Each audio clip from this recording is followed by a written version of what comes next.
अस्सलाम वालेकुम नाज़रीन, पाकिस्तान प्रॉपर्टी लीडर्स, मेरा नाम राना दानू दस्तर है। मार्केट आखिरकार बेहतरी की तरफ ट्रैवल कर रही है, ये एक पॉजिटिव न्यूज़ है।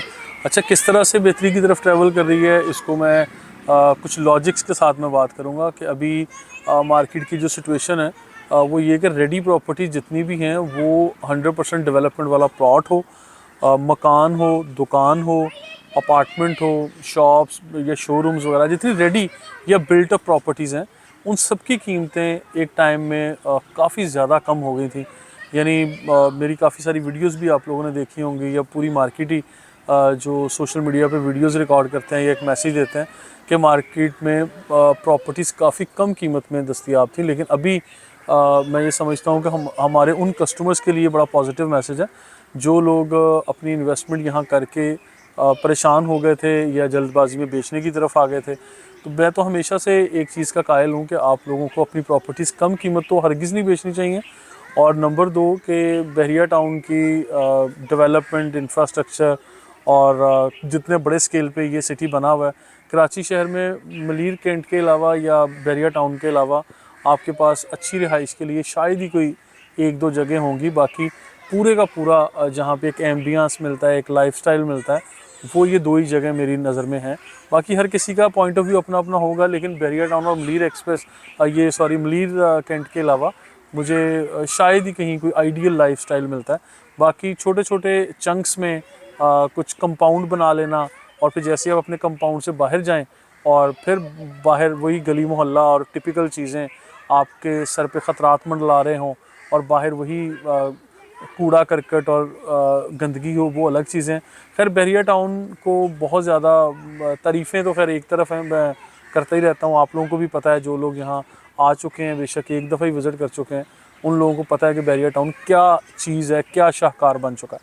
अच्छा, अभी जो लोग इस शाहकार जैसे प्रोजेक्ट में अपनी इन्वेस्टमेंट करके परेशान थे, उनके लिए आज खुश आइंद बात ये है, खुशखबरी भी है कि देखें, अगर कोई 70 लाख या 80 लाख रुपए में अगर कोई प्रॉपर्टी लोग लॉन्च कर रहे थे, ऑफ़र कर रहे थे मार्केट में, तो अभी ये है कि जब आप उनसे कहते हैं कि हाँ जी ठीक है, मुझे प्रॉपर्टी की डिटेल्स दे दें, या आप लोग ये मुझे बताएं कि कौन सी डील है, कौन सी चांस डील आपके पास है, आप मुझसे टोकन ले लें और मुझे बताएं, we want to proceed for that particular deal जो आपने कहा है, तो उस पर फिर लोग आएँ बाएँ शाएँ करें। क्योंकि सेलर जो असल अब एंड यूज़र्स हैं, सेलर्स हैं, वो भी चाहते हैं कि या तो उनको बहुत अच्छी प्राइस मिले या फिर वो इस प्रॉपर्टी को होल्ड कर लें। अच्छा, अब हर प्रॉपर्टी में कम से कम 4-5 लाख रुपए से लेके 1 मिलियन तक का एड ऑन हमें नज़र आ रहा है। वो बेशक प्रीसिंक्ट 19 के अपार्टमेंट हैं, बहरिया हाइट्स के अपार्टमेंट हैं, और बेशक रेजिडेंशियल प्लॉट्स हैं। कमर्शियल प्लॉट्स में तो ज़्यादा अच्छा गेन आएगा, लेकिन कमर्शियल प्लॉट का भी टाइम नहीं आया कि मैं उसमें कहूँ कि आपको बहुत अच्छे रेट्स मिल रहे हैं। कमर्शियल प्लॉट में आज भी मार्केट डाउन है, और ख़रीदने का वक्त है, बेचने का वक्त वहाँ पे भी नहीं है। अच्छा, बहरिया टाउन की ख़ासकर विलास की बात करता हूँ। प्रीसिंक्ट 10 में पिछले दिनों एक डील हम लोगों ने की, 200 गज़ का 3 बेडरूम अकोमोडेशन वाला विला, जो 155 में सेल होने के लिए आया था।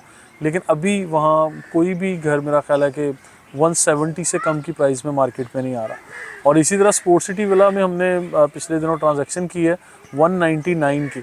और इस वक्त जब आप विला लेने जाते हैं कोई ढंग की लोकेशन का, नॉर्मल सा भी 4 bedroom accommodation, double green lawn sports city villa, जो मेन गेट से 18 से 20 किलोमीटर के फासले पर है, तो वो आपको कोई भी विला 2 करोड़ 40 लाख 45 लाख से कम कीमत में नहीं मिल रहा। बहुत सारे लोग अभी कोट कर रहे हैं कि 2 करोड़ 15, 2 करोड़ 20 लाख में है, लेकिन उसकी भी मैच्योरिटी नहीं हो रही। जब आप डील क्लोज़ करने की तरफ जाते हैं तो लोग शायद फाइनल नहीं करवा पाते उसको। और अभी जिनके पास ऑफिसेज़ हैं या दुकानें हैं, शोरूम्स हैं, उसमें कम कीमत लोग ऑफ़र कर रहे थे, लेकिन उसमें भी जो चांस डील के तौर पे लोग मतलब अगर आप लोग कोई डेस्परेट सेलिंग को अवेल करते हैं, एक दिन के अंदर फुल पेमेंट चाहते हैं, तो कुछ इस तरह की डील ज़रूर मिल जाती हैं, लेकिन रूटीन में प्राइस कम नहीं है, ठीक है। और बाकी अगर मैं कहूँ कि अपार्टमेंट्स यहाँ पे प्रीसिंक्ट 19 के, बहरिया हाइट्स के, प्रीसिंक्ट 19 की मिसाल देता हूँ, यहाँ पे ग्राउंड फ्लोर का एक अपार्टमेंट था, 70 लाख रुपीज़ में सेल के लिए आया था। आज अगर हम लोग ये भी कहते हैं ना कि हमें 80 लाख रुपीज़ में भी कोई रिहाइश के लिए रेडी शिफ्टिंग वाला अपार्टमेंट मिल जाए, तो शायद नहीं मिल रहा मार्केट में, ठीक है। और क्योंकि ये मैं जो चीज़ें मेंशन कर रहा हूँ कि 4-5 लाख रुपए से लेकर 1 मिलियन तक का एड ऑन हो चुका है। इसी तरह मेन जिना एवेन्यू पे ग्राउंड फ्लोर के शोरूम्स जो पिछले दिनों में 5 करोड़ 5.5 करोड़ में भी बिके हैं, इस वक्त 6 करोड़ से कम कीमत में शायद ही कोई शोरूम मिल रहा है। और ऐसे शोरूम्स भी अवेलेबल हो रहे हैं जो ऑलरेडी रेंट आउट किए गए हैं, या आप लेके 100% वो प्रॉपर्टी रेडी है और ख़ुद आप लोग रेंट आउट कर सकते हैं। मैं ये समझता हूँ कि कम कीमत पे प्रॉपर्टी बेचने का टाइम नहीं है, जहाँ पे आप लोगों ने इतना लंबा इंतज़ार किया हुआ है। अब मज़ीद चंद माह के इंतज़ार के बाद आप लोग देखेंगे इंशाल्लाह बैरिया टाउन की मार्केट ग्रो करती हुई आपको नज़र आएगी। और अगर अच्छी कीमत पे आप लोग अपनी प्रॉपर्टी सेल करना चाहते हैं और जो चांस डील है मार्केट में उनको अवेल करना चाहते हैं, तो this is the best time for you people. आप लोगों को थोड़ा क्रिटिकल नज़र से सारी डीलिंग्स करनी चाहिए। मज़ीद इन्फॉर्मेशन के लिए हमारे साथ रहिएगा। Thank you so much.